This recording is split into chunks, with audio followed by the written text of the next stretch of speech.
Hello guys! Welcome to Rome's YouTube channel. Kung bago kayo sa channel na to, mag-subscribe na kayo at pahit po ng notification bell para lagi kang updated sa mga bidyong gagawin natin.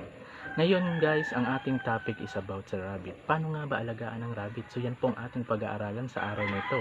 Kaya let's get started!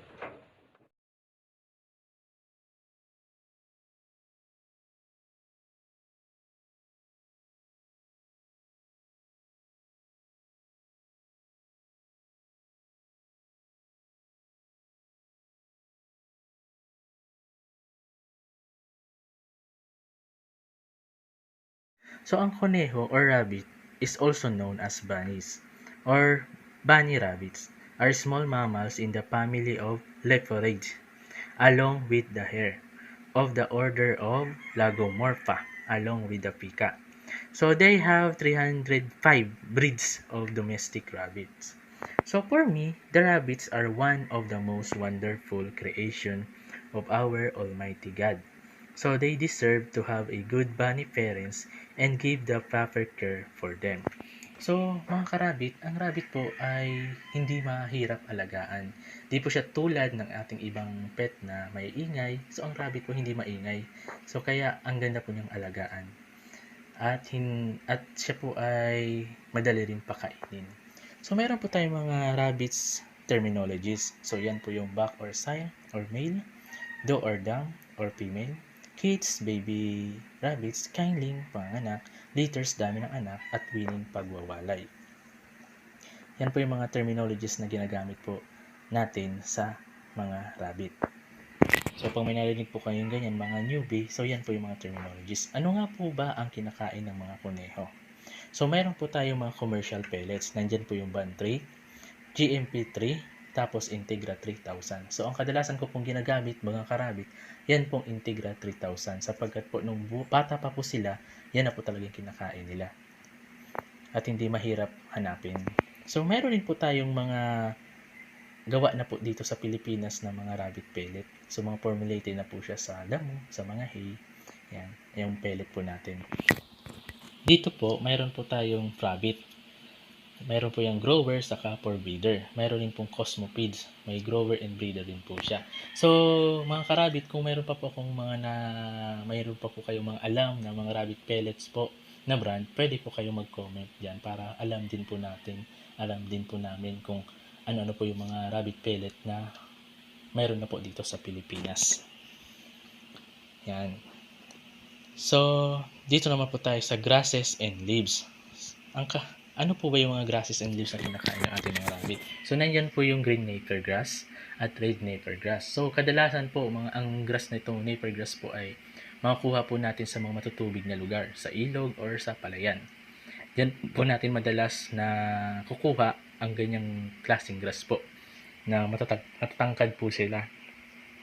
At parang tubo po yung kanilang mga yung kanyang katawan. So, mayroon rin po tayong paragrass, stargrass at talahib. So, madalas po natin makita itong mga grass na to dun sa bundok. Mayroon din po tayong Madre de Agua, pwede po yan sa rabbit, mulberry leaves, syempre yung banana leaves. So, pwede po yan sa ating mga alagang rabbit. Tatandaan yung mga karabit, lalo sa mga newbie na mayroon po tayong mga pwede lang na ipakain sa mga rabbit. So, nandyan din po yung malunggay, at yung hay or tuyong damo. So, pwede po yan sa ating mga rabbit. Siyempre, hindi po mawawala ang tubig na malinis. Kailangan po yan ng ating mga rabbit, mga karabit. Mga pagkain na dapat pong iwasan. Ano-ano nga ba po ang mga pagkain na dapat nating iwasan, ipakain sa ating mga rabbit? So, nandyan po yung kangkong at kamote tops. Kasi po, sila po yung nagtataglay ng high water content na maaaring magsanhi ng diarrhea sa kanila. Maaari din naman po natin silang ipakain ang kangkong at ang kamote tops basta kapag pinitas nyo ngayon, bukas ng hapon nyo ipakain upang malanta na at mabawasan ang sobrang tubig nito. So, much better po kung para po wala kayong maging problema sa inyong mga alagang rabbit, mas maganda pong huwag nyo na pong pakainin ng ganitong dahon para po much better na hindi po magkasakit ang inyong rabbit. So, pwede rin po niyong pakainin, pero dapat po mga karabit, patuyuin niyo po at palantayin niyo po muna yung kanyang dahon para po mabawasan ang kanyang water. Ang carrots naman po ay nagtataglay ng high sugar content na maaaring makasama sa kanila. Ang ipakain nyo lang po dyan ay yung dahon ng carrots. So, yung mga bata pa po tayo, sabi po nila si Bugs Bunny mahilig daw sa carrots. Ang rabbit daw po mahilig sa carrots. So, maling paniniwala po pala yun. Hindi po mahilig sa carrots ang mga rabbit. Sa grass po talaga sila mahihilig. Yan po ang ating tatandaan. So, meron rin po tayong cabbage at lettuce. So, ito rin po hindi maaaring ipakain sa rabbit kasi po ito ay pwede po magkaroon ng diarrhea ang inyong rabbit at GI or gastrointestinal status kapag pinakain natin to sa kanila araw-araw. Ito po yung nagkakaroon po ng kabag o hindi natutunawan yung ating mga rabbit. So, minsan bloated po siya. So, take note po mga karabit, huwag nyo pong papakainin ng ganitong klaseng mga dahon para po safe po ang ating rabbit at hindi po sila magkasakit. Kadalasan po kasi minsan hindi po natin na nasi-search minsan, lalo na pag newbie po tayo. So meron po tayong ipil-ipil. So iwasan nyo rin po magpakain ito. Lalo na po sa mga breeder box natin. Bakit po? Sapagkat ito'y pwede silang mabaog. Yan. So ano po ba yung proper feeding ng ating mga rabbit? So sa akin po, ang pagpapakain ng pellets ay sa umaga at hapon lamang. Sa daming 40 grams sa palakihin at 70 grams sa lactating or nagpapasuso. So para po matama nyo po ang inyong pagpapakain o yung grams, pwede po kayong bumili ng kilogram scale para po matama nyo po yung pagpapakain sa inyong alagang hayop. Sa inyong alagang rabbit, pwede rin po yung lata po ng reno. So mayroon na po yung 40 grams, may 70 grams. Siyempre po, hindi po mawawala yung unli hay or unli grass sa buong araw para po maging balanse ang kanilang kinakain. So napaka-importante po kasi sa ating mga alagang rabbit na nakabalanse nila yung kanilang pagkain. Hindi po puro pellets, hindi po puro grass, kundi dapat po balanse ang kanilang kinakain sa araw-araw. Siyempre po, mahalaga rin po na panitilihin nyo na may inuming tubig ang ating mga rabbits, lalo na po sa mga panahon ng summer. Kasi po, karamihan po na heat stroke po ang rabbit. So, kailangan po lagi po tayo may mga tubig na inilalagay sa kanila. Kumbaga sa unlimited po yung tubig na ibibigay po natin sa kanila. Yan, mga karabit. So, pwede rin po tayo magbigay ng mga prutas gaya ng saging, mansanas, mangga, grapes, strawberry, or iba pa.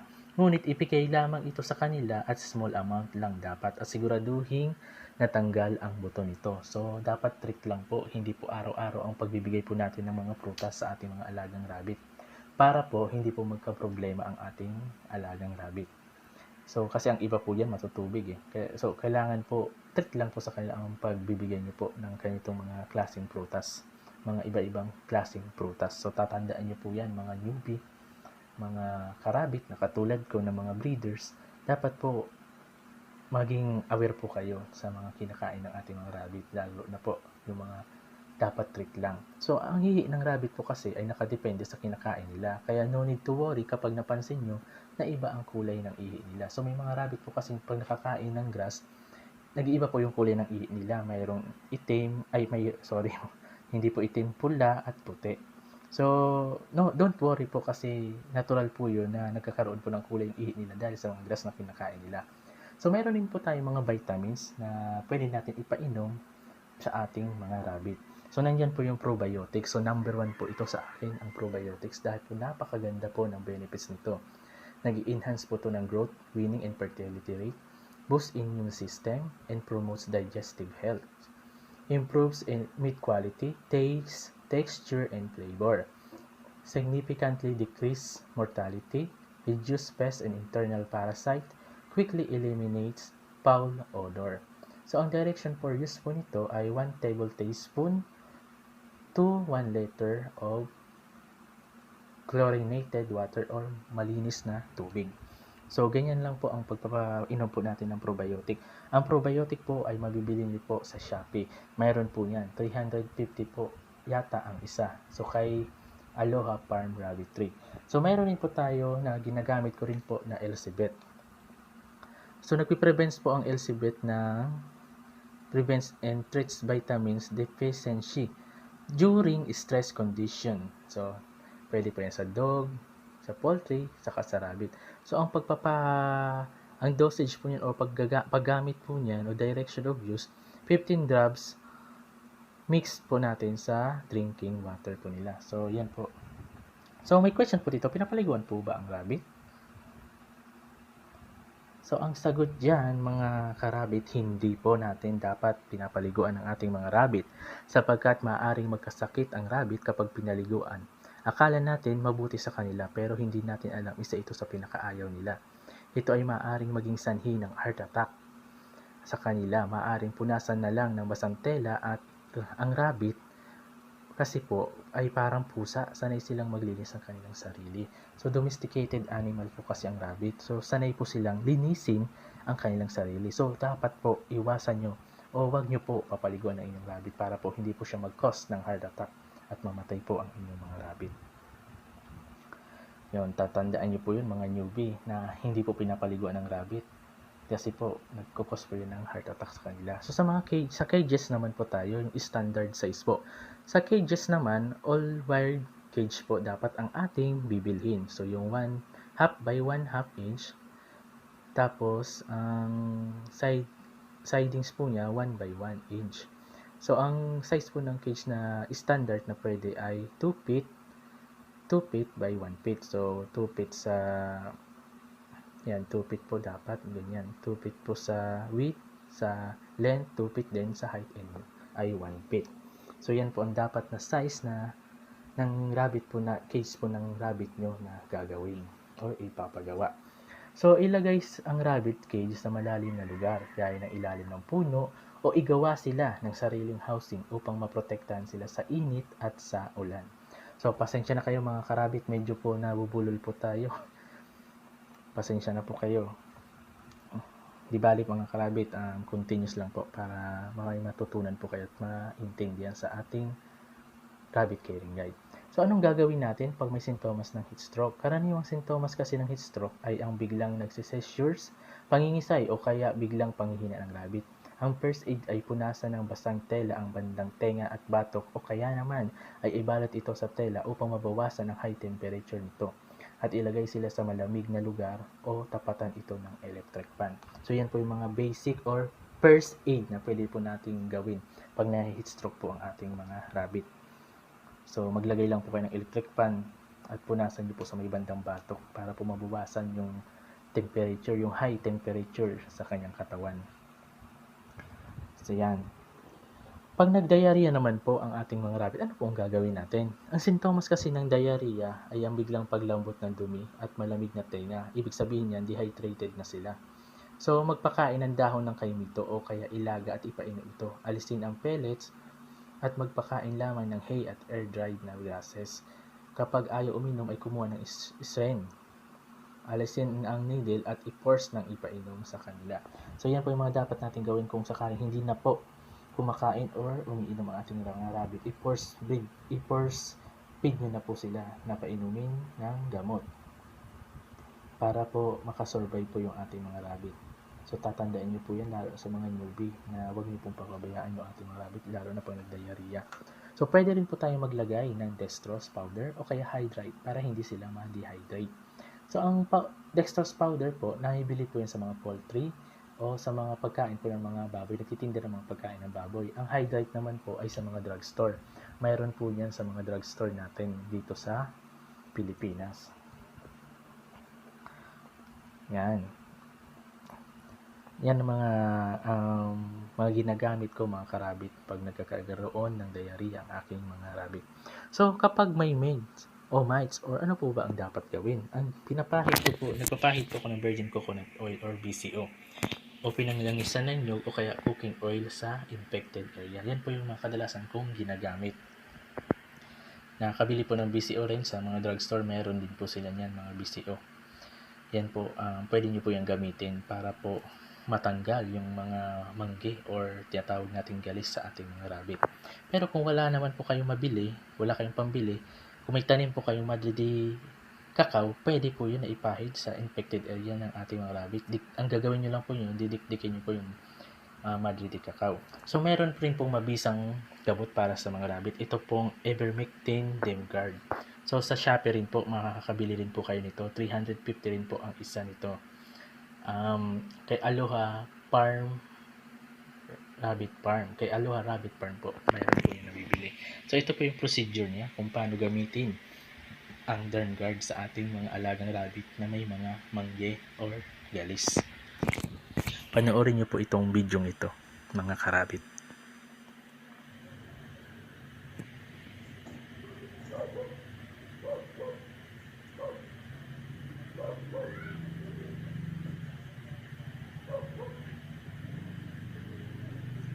Yan mga karabit, ang paggamit po ng Dermguard or Ivermectin ay 5 patak po sa may batok ng rabbit.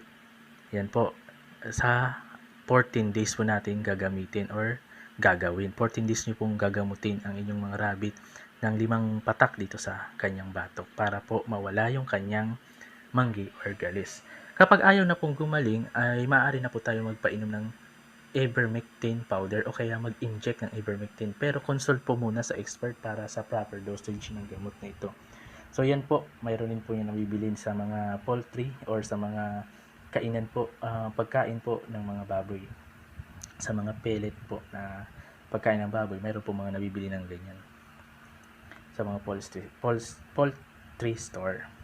So pero po consult po muna kayo sa expert para po hindi po kayo magka-problema kasi po mapakamamali yung pag-inject natin sa ating mga alagang rabbit at magkaroon po ng problema yung ating rabbit, pwede po silang mamatay. So kapag overgrown ang ngipin at kuko, ano ang gagawin? Ang pagkakaroon ng overgrown teeth ay dahil sa pellets na kinakain nila. Kaya mainam na magbigay ng mga damo o kaya mga sanga ng puno gaya ng malunggay. Palaging i-trim ito para sa kaligtasan ng banis at para din sa atin. Pwedeng i-trim ang kuko ng rabbit, gupitin lamang sa bandang dulo upang hindi dumugo. So yan po ang mga kailangan yung gawin pag ganito po yung mga itsura ng ngipin ng inyong mga rabbit. So i-trim nyo lang po para hindi sila masaktan at hindi rin po kayo masaktan pag nakagat po nila kayo. At sa kuko naman po, dapat po wag nyo pong isagad sa may dulo lang para po hindi dumugo ang kuko ng inyong mga rabbit. Napaka-importante po niyan mga rabbit. Kaya dapat po lagi balance ang inyong pagkain. Hindi po puro pellets. Dapat po magbigay kayo ng grass. So, nakagat ako ng rabbit. May rabies ba sila? Ang rabbit ay hindi nagtataglay ng rabies dahil domesticated animal sila at all natural ang kinakain nila. Di gaya ng ibang pets, maaari silang magka-rabies kapag sila ay nakagat ng hayop na infected ng rabies. Hugasan lamang ito na mabuti ang parte na nakagat. So hugasan niyo lang po na mabuti yung mga parte po na nakagat ng inyong mga rabbit. Kasi hindi naman, wala naman po silang rabies eh. Domesticated animal po kasi sila. Puro mga grass, yan ang kinakain nila. So hindi po sila nagtataglay ng rabbit. Sa breeding and mating naman, ang rabies ay nagmamature pagtungtong ng 5 to 6 months. Ibig sabihin, pwede na sila magbuntis. Ang doe ang dadalhin sa cage ng buck dahil territorial ang rabbit. Kapag ang buck ang inilagay sa cage ng doe, ay aawain ito at hindi magmimit ang dalawa. Paano masasabing successful ang mating? Kapag ang buck ay sumampas sa doe at biglang siyang natumba at nakarinig ka ng sound at bigla siyang pumadyak o stamping, ibig sabihin successful siya. Dapat ay maka 3 to 5 times na successful sa araw din na yun ay aalisin na ang buck sa doe. Ilista ang araw na naging successful ang meeting at bumilang ng 30 to 35 days. Maglagay ng nest box sa ika-25th day ng pregnancy upang maging handa ang doe sa gagawin niyang pag-nesting. Mahalaga na magtala ng araw kung kailan ang breeding, sino ang buck, sino ang doe, kailan ilalagay ang nest box, kailan ang kindling, kailan ang weaning. Hindi advisable ang pag-breed ng magkakapatid na rabbits dahil maaari itong magresulta ng pagkakaroon ng demorphosis sa mga kids nito. Pwede ang mother and son, father and daughter. 1 buck, 10 dose ratio. So napaka-importante po yung mga newbie na dapat hindi po magkakapatid ang inyong ibibreed na mga rabbit. Kasi po, pwede po silang magkaroon ng abnormalities. Pwede po magkasakit, may sakit po sila, pwede pong bulag, lumpo, or whatever na abnormalities sa kanila. So, pwede po ay ang mother and son, father and daughter. So, yan po yung tinatawag nating line breeding. So yan mga karabit, so dapat tandaan po natin ito. So ito po naman yung proper na pag-breed ng ating mga rabbit. So tingnan nyo po itong video ito, panoorin nyo po.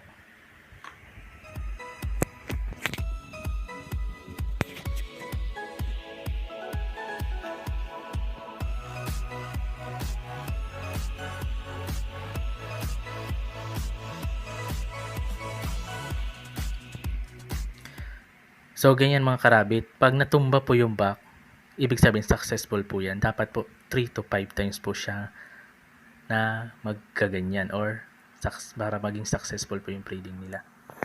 Yun naman po yung nest box na tinatawag po natin. So yan po yung hinahakot ng do para doon. Ito po sa kaliwa ay sa kanan, ito po yung pagtatala or listahan natin kung kailan po siya biniread, sino po ang back, kailan po ang paglagay ng nest bag, kindling, ilan po yung kids, ilan po yung survive, o kailan po yung winning. So yan po yung mga pwede yung gamitin na charts po para sa ating mga alagang rabbit. So ganyan lang kasimple mga karabit ang pwede nyo pong gawin or gamitin para sa inyong mga alagang rabbit. So, for your info po, ang rabbit ay nagtatanging hayop na hindi naglalandi at tanging hayop na kaya magbuntis ng 2 sets of litters. Kailangan 1 rabbit, 1 cage lamang. Dahil territorial ang rabbit, pagtungtong nila ng 3 months, ay dapat paghiwalayin na sila dahil mag-aaway ito at maaaring magresulta sa pagkamatay ng isa sa kanila. Ang average litter ng rabbits ay 5 to 8 kits. So, may kaunting kaalaman po tayo. The highest litters of a single rabbit doe is 24 kits, and it came from the New Zealand White breed on 1978 and followed by the year 1999 on the same breed. So yan mga karabit, mayroon po tayong kaunting kaalaman para sa ating mga rabbit. Kaya po nilang magnanak ng 24 kits. Depende po yan sa breed ng ating mga rabbit. Ang karamihan po kasing nanganak ng ganyang karami ay mga New Zealand breed. Yan po yung mga pure New Zealand breed na rabbit. Yan. Tatandaan nyo po yan mga karabit sa mga baguhan, sa mga breeder na katulad ko na hindi pa po alam ang ganito mga karabit. So pag-aralan na po natin. So laging tatandaan na po natin. So may mga common problem po ang mating. May mga do po kasi na ayaw magpa-mate. Ang dapat gawin ay ipalayuin ang cage ng do at back kung magkatabi sila ng cage mula pagkabata upang maiba ang amoy ng do. At saka naman po natin isama pag mag-meet na po sila. So, ang gagawin po natin, pag nakita nyo pong ayaw talaga mag-meet, ang gagawin nyo po, ilalayo nyo po 1 week ang inyong back. Tapos, saka nyo naman po isama pagkatapos ng 1 week para mag-meet na po sila. Kapag ayaw po talaga mag-breed, ang gawin nyo po ay forced breeding. Maaaring itaas ang buntot, alalayan ang do upang maabot ng back ang successful breeding. So, yun may mga paraan naman po kung para ma-breed po natin yung ating mga rabbit. So, may mga paraan or way para po sa successful breeding kung gusto niyo po talagang ma-breed yung inyong mga rabbit. Yan.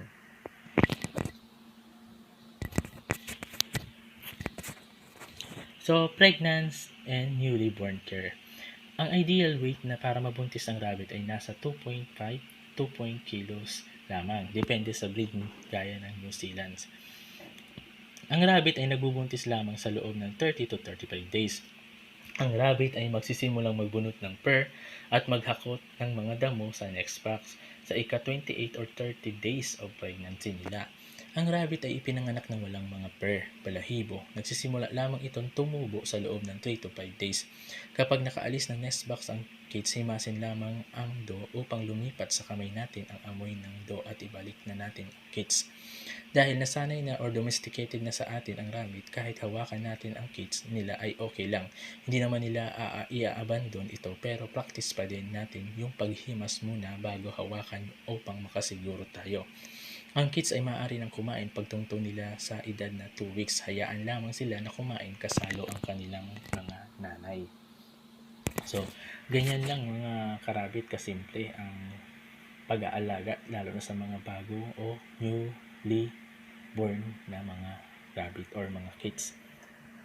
Lagi nyo pong tatandaan pag nakaalis yung rabbit, yung kids sa nest box, lagi nyo pong himasin yung ulo ng nanay ng do para po hindi niya mai-abandon yung kanyang anak. Kasi po may mga rabbit o may mga do po na ganyan, ina-abandon po nila yung mga anak nila or kaya kinakain nila. Kasi nga po, dahil dun sa amoy natin, amoy na napupunta dun sa kanilang kids, yung amoy ng tao. Pero kailangan po muna malipat muna yung amoy nila ng ninangdo sa ating kamay para po hindi po mai-abandon or hindi po nila patay yung kanilang mga baby.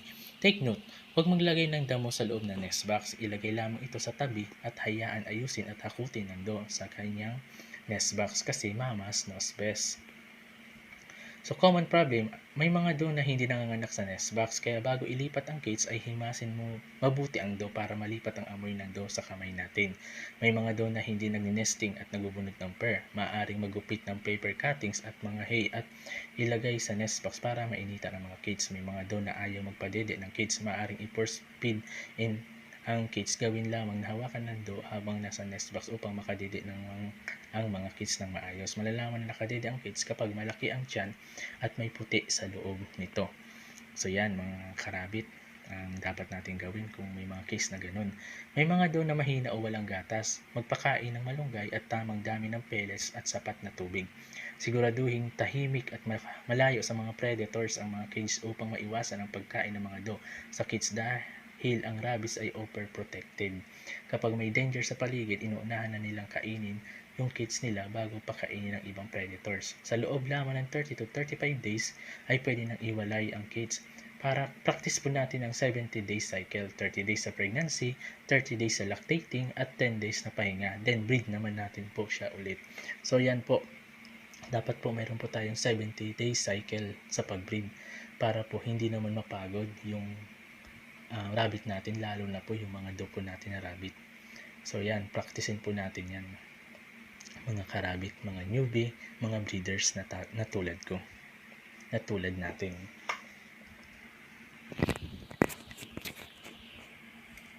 Yan. So, ganyan po yung itsura ng ating baby kids or rabbit pag busog po sila. Malaki po yung kanilang mga tiyan.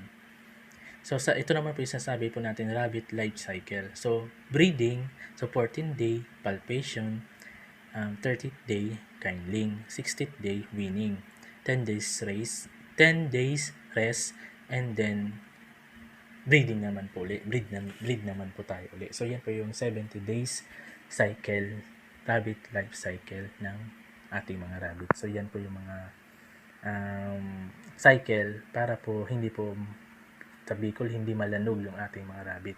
Take note, buy rabbits on breeders, not on pet shop, changi, or sidewalks vendors dahil mas alam ng breeder lahat ng detalye ng rabbits na gusto mong bilhin at nakakasigurong ligtas sa anumang sakit bago ito ibenta sa mga gustong maging bagong bunny nito.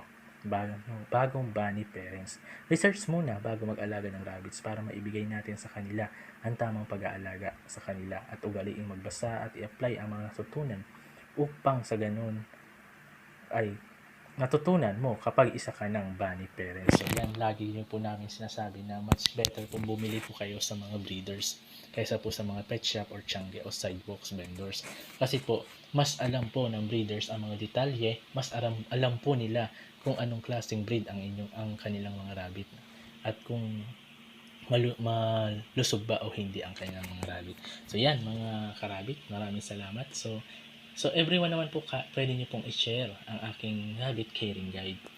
So for more information or question, pwede naman po kayo mag-message or like and visit my page. Pwede rin naman po mag-comment kung may mga additional po kayong information or suggestion. Pwede po kayo mag-comment sa baba ng channel na to. So maraming salamat mga karabit. Muli po, ito po ang Rome's YouTube channel. Maraming salamat po sa mga karabit po natin dyan na patuloy pong nagbi-business ng ating mga rabbit. Maraming salamat po sa patuloy na inyong suporta. At salamat mga karabit. Stay safe and God bless. Mabuhay po tayong lahat. Salamat po.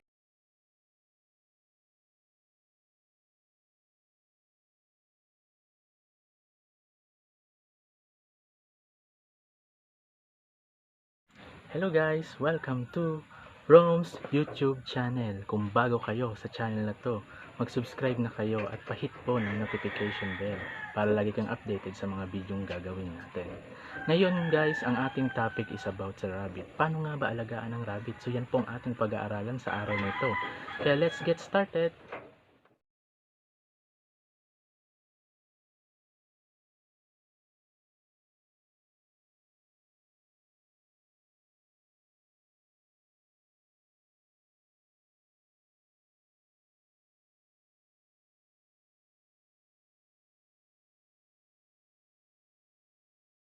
So ang koneho or rabbit is also known as bunnies or bunny rabbits are small mammals in the family of Leporidae along with the hare of the order of Lagomorpha along with the pika. So they have 305 breeds of domestic rabbits. So for me, the rabbits are one of the most wonderful creation of our Almighty God. So they deserve to have a good bunny parents and give the proper care for them. So, mga karabit, ang rabbit po ay hindi mahirap alagaan. Di po siya tulad ng ating ibang pet na may ingay. So, ang rabbit po hindi maingay. So, kaya ang ganda po niyang alagaan. At siya po ay madali rin pakainin. So, meron po tayong mga rabbits terminologies. So, yan po yung buck or sire or male, do or dam or female, kids, baby rabbits, kindling, panganak, litters, dami ng anak, at winning, pagwawalay. Yan po yung mga terminologies na ginagamit po natin sa mga rabbit. So, pag may narinig po kayong ganyan, mga newbie, so yan po yung mga terminologies. Ano nga po ba ang kinakain ng mga kuneho? So, mayroon po tayong mga commercial pellets. Nandyan po yung Band 3, GMP 3, tapos Integra 3000. So, ang kadalasan ko pong ginagamit, mga karabit, yan pong Integra 3000. Sapagkat po, nung bata pa po sila, yan na po talagang kinakain nila. At hindi mahirap hanapin.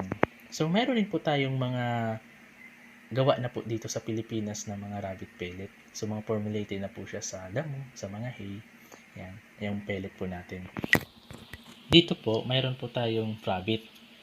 Mayroon po yung grower saka for breeder. Mayroon din pong cosmopedes. May grower and breeder din po siya.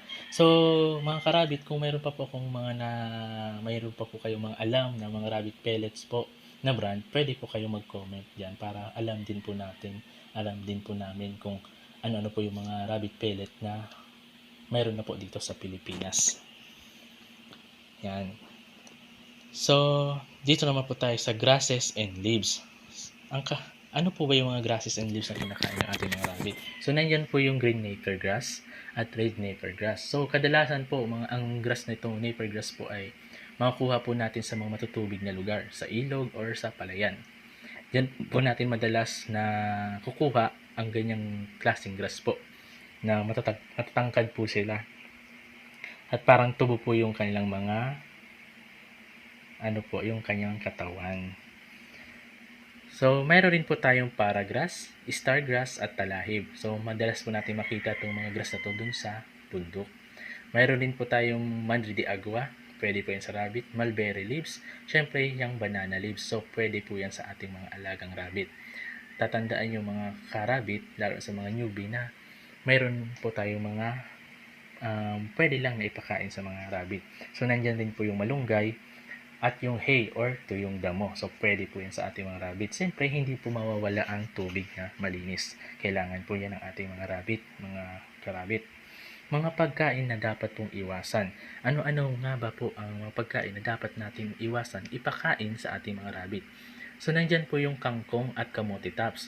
Kasi po, sila po yung nagtataglay ng high water content na maaaring magsanhi ng diarrhea sa kanila. Maaari din naman po natin silang ipakain ang kangkong at ang kamote tops basta kapag pinitas nyo ngayon, bukas ng hapon nyo ipakain upang malanta na at mabawasan ang sobrang tubig nito. So, much better po kung para po wala kayong maging problema sa inyong mga alagang rabbit, mas maganda pong huwag nyo na pong pakainin ng ganitong dahon para po much better na hindi po magkasakit ang inyong rabbit. So, pwede rin po niyong pakainin, pero dapat po mga karabit, patuyuin niyo po at palantayin niyo po muna yung kanyang dahon para po mabawasan ang kanyang water. Ang carrots naman po ay nagtataglay ng high sugar content na maaaring makasama sa kanila. Ang ipakain nyo lang po dyan ay yung dahon ng carrots. So, yung mga bata pa po tayo, sabi po nila, si Bugs Bunny mahilig daw sa carrots. Ang rabbit daw po mahilig sa carrots. So, maling paniniwala po pala yun. Hindi po mahilig sa carrots ang mga rabbit. Sa grass po talaga sila mahihilig. Yan po ang ating tatandaan. So, meron rin po tayong cabbage at lettuce. So, ito rin po ay hindi maaaring ipakain sa rabbit kasi po ito ay pwede po magkaroon ng diarrhea ang inyong rabbit at GI or gastrointestinal status kapag pinakain natin to sa kanila araw-araw. Ito po yung nagkakaroon po ng kabag o hindi natutunawan yung ating mga rabbit. So, minsan bloated po siya. So, take note po mga karabit, huwag nyo pong papakainin ng ganitong klaseng mga dahon para po safe po ang ating rabbit at hindi po sila magkasakit. Kadalasan po kasi minsan hindi po natin na nasi-search minsan, lalo na pag newbie po tayo. So, meron po tayong ipil-ipil. So, iwasan nyo rin po magpakain ito. Lalo na po sa mga breeder box natin. Bakit po? Sapagkat ito'y pwede silang mabaog. Yan. So, ano po ba yung proper feeding ng ating mga rabbit? So, sa akin po, ang pagpapakain ng pellets ay sa umaga at hapon lamang. Sa daming 40 grams sa palakihin at 70 grams sa lactating or nagpapasuso. So, para po matama nyo po ang inyong pagpapakain o yung grams, pwede po kayong bumili ng kilogram scale para po matama nyo po yung pagpapakain sa inyong alagang hayop. Sa inyong alagang rabbit, pwede rin po yung lata po ng reno. So, mayroon na po yung 40 grams, may 70 grams. Siyempre po, hindi po mawawala yung unli hay or unli grass sa buong araw para po maging balanse ang kanilang kinakain. So, napaka-importante po kasi sa ating mga alagang rabbit na nababalanse nila yung kanilang pagkain. Hindi po puro pellets, hindi po puro grass, kundi dapat po balanse ang kanilang kinakain sa araw-araw. Siyempre po, mahalaga rin po na panitilihin nyo na may inuming tubig ang ating mga rabbits, lalo na po sa mga panahon ng ng summer. Kasi po, karamihan po na heat stroke po ang rabbit. Kasi kailangan po lagi po tayo may mga tubig na inilalagay sa kanila. Kumbaga sa unlimited po yung tubig na ibibigay po natin sa kanila. Yan, mga karabit. So, pwede rin po tayo magbigay ng mga prutas gaya ng saging, mansanas, mangga, grapes, strawberry, or iba pa. Ngunit ipigay lamang ito sa kanila at small amount lang dapat at siguraduhin natanggal ang buto nito. So, dapat trick lang po, hindi po araw-araw ang pagbibigay po natin ng mga prutas sa ating mga alagang rabbit para po hindi po magka-problema ang ating alagang rabbit. So, kasi ang iba po yan matutubig So, kailangan po, trick lang po sa kanila ang pagbibigay niyo po ng ganitong mga klaseng prutas. Mga iba-ibang klaseng prutas. So, tatandaan niyo po yan, mga newbie, mga karabit na katulad ko na mga breeders. Dapat po, maging aware po kayo sa mga kinakain ng ating mga rabbit. Lalo na po, yung mga dapat trick lang. So, ang hihi ng rabbit po kasi ay nakadepende sa kinakain nila. Kaya no need to worry kapag napansin nyo na iba ang kulay ng ihi nila. So, may mga rabbit po kasi pag nakakain ng grass, nag-iiba po yung kulay ng ihi nila. Mayroong itim, hindi po itim, pula at puti. So, no, don't worry po kasi natural po yun na nagkakaroon po ng kulay ng ihi nila dahil sa mga grass na kinakain nila. So, mayroon din po tayong mga vitamins na pwede natin ipainom sa ating mga rabbit. So, nandyan po yung probiotics. So, number 1 po ito sa akin, ang probiotics, dahil po napakaganda po ng benefits nito. Nag-i-enhance po ito ng growth, winning, and fertility rate, boosts immune system, and promotes digestive health. Improves in meat quality, taste, texture, and flavor. Significantly decrease mortality, reduce pest and internal parasite, quickly eliminates foul odor. So, ang direction for use po nito ay 1 tablespoon to 1 liter of chlorinated water or malinis na tubig. So, ganyan lang po ang pagpapainom po natin ng probiotic. Ang probiotic po ay mabibili niyo po sa Shopee. Mayroon po yan. 350 po yata ang isa. So, kay Aloha Farm Rabbit Tree. So, mayroon din po tayo na ginagamit ko rin po na LCBet. So, nagpiprevents po ang LCBet ng prevents and treats vitamins deficiency during stress condition. So, pwede po yan sa dog, sa poultry, saka sa rabbit. So, ang dosage po niyan o paggamit po niyan o direction of use, 15 drops mix po natin sa drinking water po nila. So, yan po. So, may question po dito, pinapaliguan po ba ang rabbit? So, ang sagot dyan, mga karabit, hindi po natin dapat pinapaliguan ang ating mga rabbit sapagkat maaaring magkasakit ang rabbit kapag pinaliguan. Akala natin mabuti sa kanila pero hindi natin alam isa ito sa pinakaayaw nila. Ito ay maaaring maging sanhi ng heart attack sa kanila. Maaaring punasan na lang ng basang tela at ang rabbit kasi po ay parang pusa, sanay silang maglinis ng kanilang sarili. So, domesticated animal po kasi ang rabbit. So, sanay po silang linisin ang kanilang sarili. So, dapat po iwasan nyo o wag nyo po papaliguan ng inyong rabbit para po hindi po siya mag-cause ng heart attack at mamatay po ang inyong mga rabbit. Yun, tatandaan nyo po yun mga newbie na hindi po pinapaliguan ng rabbit kasi po nagkukos po yun ng heart attack sa kanila. So sa sa cages naman po tayo, yung standard size po. Sa cages naman, all wired cage po dapat ang ating bibilhin. So yung 1/2 by 1/2 inch. Tapos ang sidings po niya 1 by 1 inch. So ang size po ng cage na standard na pwede ay 2 feet by 1 feet. So 2 feet sa yan, 2 feet po dapat, ganyan. 2 feet po sa width, sa length, 2 feet din sa height and ay 1 feet. So, yan po ang dapat na size na ng rabbit po na, cage po ng rabbit nyo na gagawin or ipapagawa. So, ilagay ang rabbit cage sa malalim na lugar, gaya ng ilalim ng puno o igawa sila ng sariling housing upang maprotektahan sila sa init at sa ulan. So, pasensya na kayo mga karabit, medyo po nabubulol po tayo. Pasensya na po kayo. Di balik mga karabit, continuous lang po para may matutunan po kayo at maintindihan sa ating rabbit caring guide. So, anong gagawin natin pag may sintomas ng heat stroke? Karaniwang sintomas kasi ng heat stroke ay ang biglang nagsisesures, pangingisay o kaya biglang panghihina ng rabbit. Ang first aid ay punasan ng basang tela ang bandang tenga at batok o kaya naman ay ibalot ito sa tela upang mabawasan ang high temperature nito at ilagay sila sa malamig na lugar o tapatan ito ng electric fan. So yan po yung mga basic or first aid na pwede po nating gawin pag na-heat stroke po ang ating mga rabbit. So maglagay lang po kayo ng electric fan at punasan nyo po sa may bandang batok para po mabawasan yung temperature, yung high temperature sa kanyang katawan. So yan. Pag nag-diarrhea naman po ang ating mga rabbit, ano po ang gagawin natin? Ang sintomas kasi ng diarrhea ay ang biglang paglambot ng dumi at malamig na tenga. Ibig sabihin niyan, dehydrated na sila. So, magpakain ng dahon ng kaimito o kaya ilaga at ipainom ito. Alisin ang pellets at magpakain lamang ng hay at air-dried na gases. Kapag ayaw uminom ay kumuha ng syringe. Alisin ang needle at i-force ng ipainom sa kanila. So, yan po yung mga dapat natin gawin kung sakaling hindi na po kumakain or umiinom ang ating mga rabbit. I-force feed nyo na po sila na painumin ng gamot para po makasurvive po yung ating mga rabbit. So tatandaan nyo po yan lalo sa mga newbie na huwag nyo pong pababayaan yung ating mga rabbit lalo na pag nag-diarrhea. So pwede rin po tayo maglagay ng dextrose powder o kaya hydrate para hindi sila ma-dehydrate.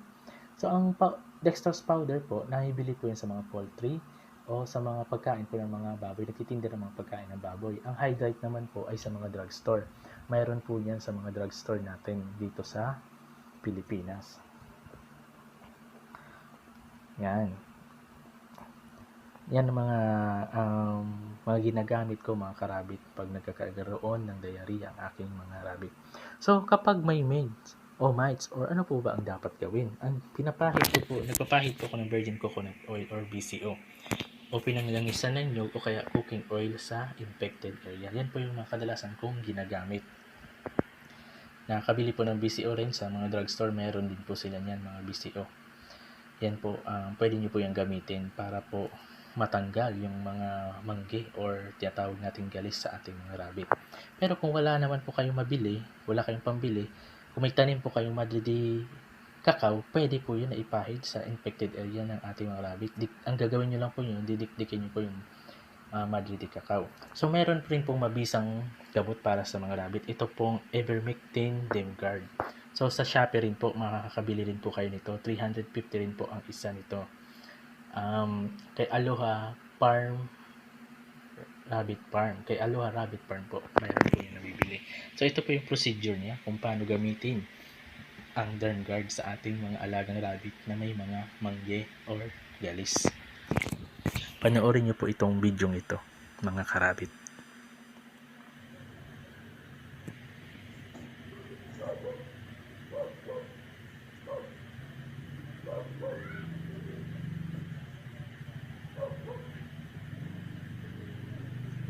Yan mga karabit, ang paggamit po ng Dermguard or Ivermectin ay 5 patak po sa may batok ng rabbit.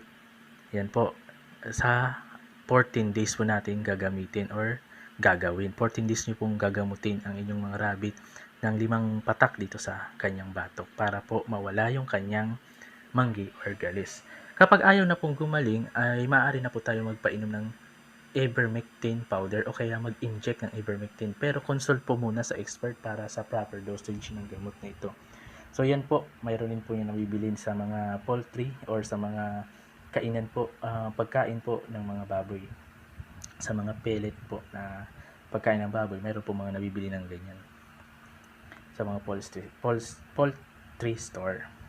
So pero po consult po muna kayo sa expert para po hindi po kayo magka-problema kasi po mapakamamali yung pag-inject natin sa ating mga alagang rabbit at magkaroon po ng problema yung ating rabbit, pwede po silang mamatay. So kapag overgrown ang ngipin at kuko, ano ang gagawin? Ang pagkakaroon ng overgrown teeth ay dahil sa pellets na kinakain nila. Kaya mainam na magbigay ng mga damo o kaya mga sanga ng puno gaya ng malunggay. Palaging i-trim ito para sa kaligtasan ng banis at para din sa atin. Pwedeng i-trim ang kuko ng rabbit, gupitin lamang sa bandang dulo upang hindi dumugo. So yan po ang mga kailangan yung gawin pag ganito po yung mga itsura ng ngipin ng inyong mga rabbit. So i-trim nyo lang po para hindi sila masaktan at hindi rin po kayo masaktan pag nakagat po nila kayo. At sa kuko naman po, dapat po wag nyo pong isagad sa may dulo lang para po hindi dumugo ang kuko ng inyong mga rabbit. Napaka-importante po niyan mga rabbit. Kaya dapat po lagi balance ang inyong pagkain. Hindi po puro pellets. Dapat po magbigay kayo ng grass. So, nakagat ako ng rabbit. May rabies ba sila? Ang rabbit ay hindi nagtataglay ng rabies dahil domesticated animal sila at all natural ang kinakain nila. Di gaya ng ibang pets, maaari silang magka-rabies kapag sila ay nakagat ng hayop na infected ng rabies. Hugasan lamang ito na mabuti ang parte na nakagat. So hugasan niyo lang po na mabuti yung mga parte po na nakagat ng inyong mga rabbit. Kasi hindi naman, wala naman po silang rabies eh. Domesticated animal po kasi sila. Puro mga grass, yan ang kinakain nila. So, hindi po sila nagtataglay ng rabbit. Sa breeding and mating naman, ang rabbits ay nagmamature pagtungtong ng 5 to 6 months. Ibig sabihin, pwede na sila magbuntis.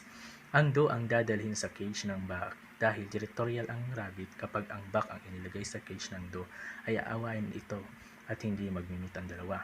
Paano masasabing successful ang mating? Kapag ang buck ay sumampa sa doe at biglang siyang natumba at nakarinig ka ng sound at bigla siyang pumadyak o stamping, ibig sabihin successful siya. Dapat ay maka 3 to 5 times na successful sa araw din na yun ay aalisin na ang buck sa doe. Ilista ang araw na naging successful ang meeting at bumilang ng 30 to 35 days. Maglagay ng nest box sa ika-25th day ng pregnancy upang maging handa ang doe sa gagawin niyang pag-nesting. Mahalaga na magtala ng araw kung kailan ang breeding, sino ang buck, sino ang doe, kailan ilalagay ang nest box, kailan ang kindling, kailan ang weaning. Hindi advisable ang pag-breed ng magkakapatid na rabbits dahil maaari itong magresulta ng pagkakaroon ng demorphitis sa mga kids nito. Pwede ang mother and son, father and daughter. 1 buck, 10 dose ratio. So napaka-importante po yung mga newbie na dapat hindi po magkakapatid ang inyong i-breed na mga rabbit. Kasi po, pwede po silang magkaroon ng abnormalities. Pwede po magkasakit, may sakit po sila, pwede pong bulag, lumpo, or whatever na abnormalities sa kanila. So, pwede po ay ang mother and son, father and daughter. So, yan po yung tinatawag nating line breeding. So, yan mga karabit. So, dapat tandaan po natin ito. So, ito po naman yung proper na pag-breed ng ating mga rabbit. So, tingnan nyo po itong video ito, panoorin nyo po.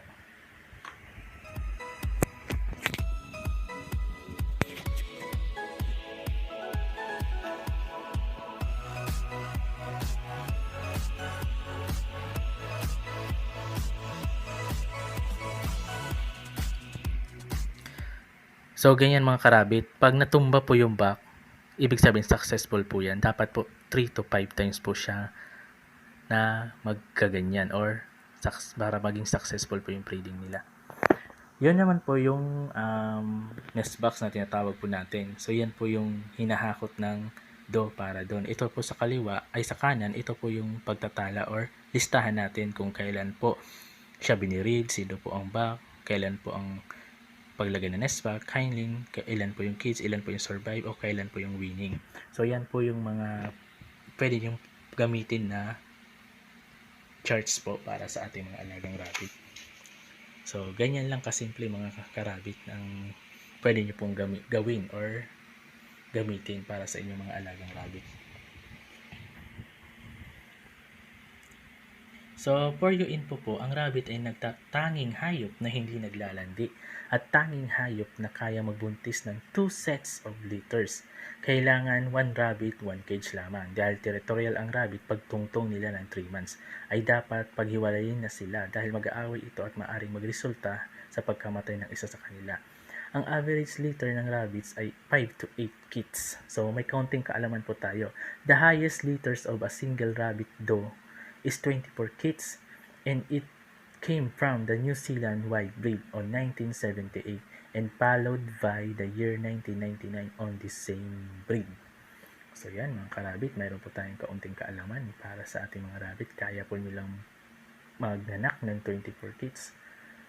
Depende po yan sa breed ng ating mga rabbit. Ang karamihan po kasing nanganak ng ganyang karami ay mga New Zealand breed. Yan po yung mga pure New Zealand breed na rabbit. Yan. Tatandaan nyo po yan mga karabit sa mga baguhan, sa mga breeder na katulad ko na hindi pa po alam ang ganito mga karabit. So, pag-aralan na po natin. So, laging tatandaan na po natin.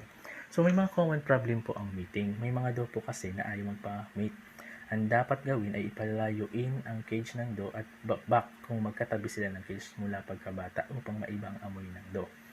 At saka naman po natin isama pag mag-meet na po sila.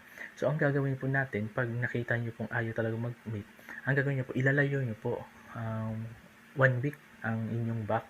Tapos, saka nyo naman po isama pagkatapos ng 1 week para mag-meet na po sila. Kapag ayaw po talaga mag-breed, ang gawin nyo po ay forced breeding.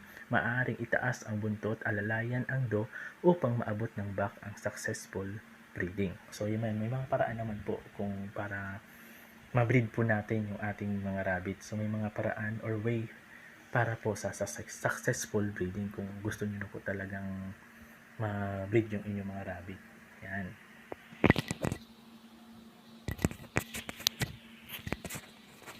So, pregnancy and newly born care.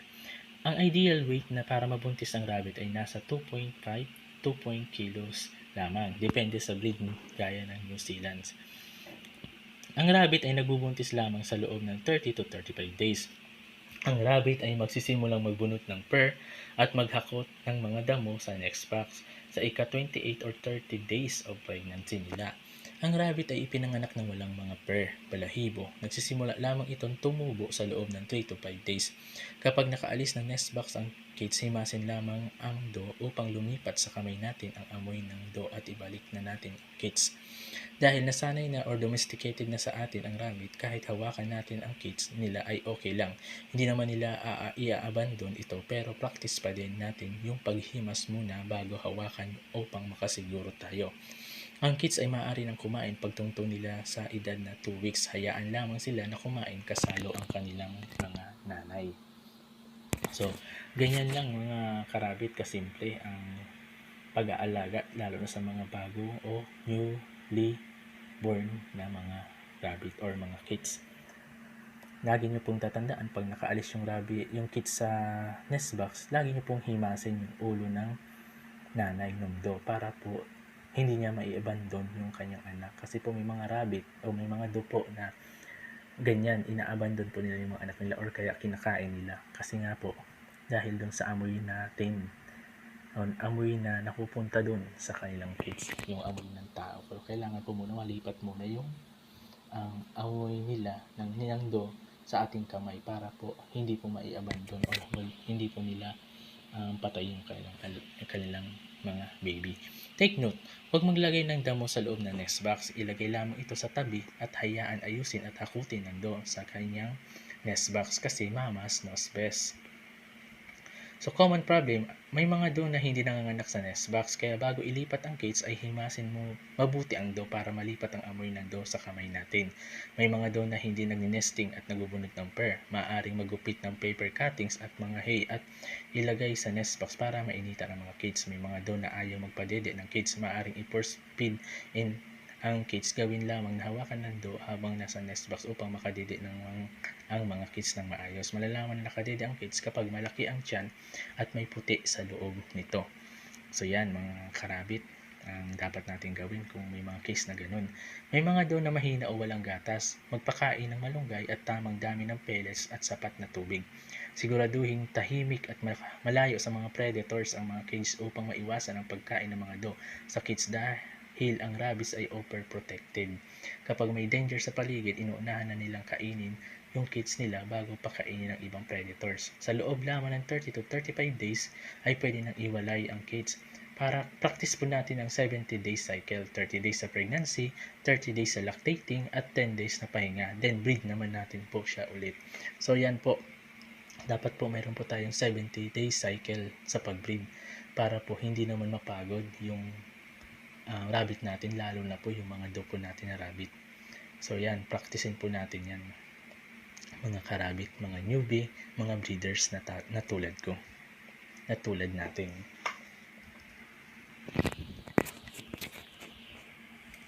Yan. So, ganyan po yung itsura ng ating baby kids or rabbit pag busog po sila. Malaki po yung kanilang mga tiyan. So, ito naman po yung sasabi po natin, rabbit life cycle. So, breeding, so 14th day, palpation, 30th day, kindling, 60th day, weaning, 10 days race, 10 days rest, and then breeding naman po ulit. Breed naman po tayo ulit. So, yan po yung 70 days cycle, rabbit life cycle ng ating mga rabbit. So, yan po yung mga cycle para po hindi po sa Bicol hindi malanog yung ating mga rabbit. Take note, buy rabbits on breeders, not on pet shop, tiangge or sidewalks vendors dahil mas alam ng breeder lahat ng detalye ng rabbits na gusto mong bilhin at nakakasigurong ligtas sa anumang sakit bago ito ibenta sa mga gustong maging bagong bunny nito. Bagong bunny parents. Research muna bago mag-alaga ng rabbits para maibigay natin sa kanila ang tamang pag-aalaga sa kanila at ugaliing magbasa at i-apply ang mga natutunan upang sa ganun ay natutunan mo kapag isa ka ng bunny parents. So yan, lagi nyo po namin sinasabi na much better kung bumili po kayo sa mga breeders kaysa po sa mga pet shop or tiangge o sidewalks vendors. Kasi po, mas alam po ng breeders ang mga detalye, mas alam po nila kung anong klaseng breed ang kanilang mga rabbit at kung malusog ba o hindi ang kanilang mga rabbit. So yan mga karabit, maraming salamat. So everyone naman po pwede niyo pong i-share ang aking rabbit caring guide. So for more information or question, pwede naman po kayo mag-message or like and visit my page. Pwede rin naman po mag-comment kung may mga additional po kayong information or suggestion. Pwede po kayo mag-comment sa baba ng channel na to. So maraming salamat mga karabit. Muli po, ito po ang Rome's YouTube channel. Maraming salamat po sa mga karabit po natin dyan na patuloy pong nagbi-business ng ating mga rabbit. Maraming salamat po sa patuloy na inyong suporta. At salamat mga karabit. Stay safe and God bless. Mabuhay po tayong lahat. Salamat po.